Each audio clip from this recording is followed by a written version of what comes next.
হাওড়া সাঁকরাইলে দাম্পত্য বিবাদ মেটাতে সালিশি সভা, শ্বশুরবাড়ির ভাঙচুরের অভিযোগ মেয়ের বাড়ির বিরুদ্ধে, লোকজন নিয়ে এসে হামলার অভিযোগ, মারধরের অভিযোগ পঞ্চায়েত উপপ্রধানের বিরুদ্ধেও। হাওড়া সাঁকরাইলে দাম্পত্য বিবাদ মেটাতে সালিশি সভা, ভাঙচুর মারধরের অভিযোগ। ফোনে রয়েছেন প্রতিনিধি জগন্নাথ সামন্ত। জগন্নাথ, ঠিক কি ঘটেছিল এবং কি অভিযোগ ছিল?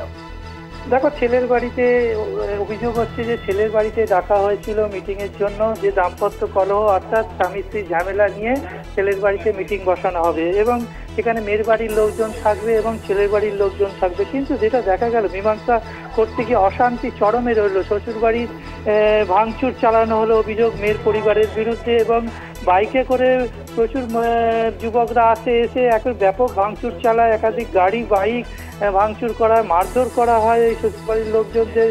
এবং হাওড়া সাঁকরাইলে এই 16টি পাড়ার ঘটনা, সেই ঘটনায় এখনো পর্যন্ত কাউকে গ্রেপ্তার করা হয়নি। তবে অভিযোগ আসছে যে মারধরের অভিযোগ আসছে জুজুরা সাহা গ্রাম পঞ্চায়েতের উপপ্রধান খলিল আহমেদের বিরুদ্ধে। তিনি নাকি লোকজন এনে ছেলের বাড়ির লোকজনদের মারধর করে, গাড়ি ভাঙচুর করে বিভিন্ন জায়গায়।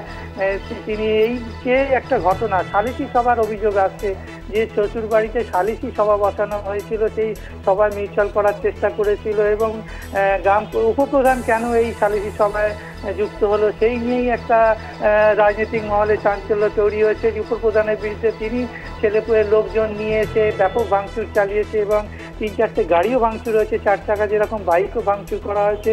কিন্তু এখনো পর্যন্ত এই বিষয় নিয়ে কাউকে গ্রেপ্তার না করলে একবারে দাম্পত্য জীবনে অর্থাৎ একবারে পারিবারিক ঝামেলা মেটা দিকে এই ঘটনা ঘটালো এখনো পর্যন্ত পুলিশ তদন্তে। ধন্যবাদ জগন্নাথ। কথা বললাম প্রতিনিধি জগন্নাথ সামন্তের সঙ্গে।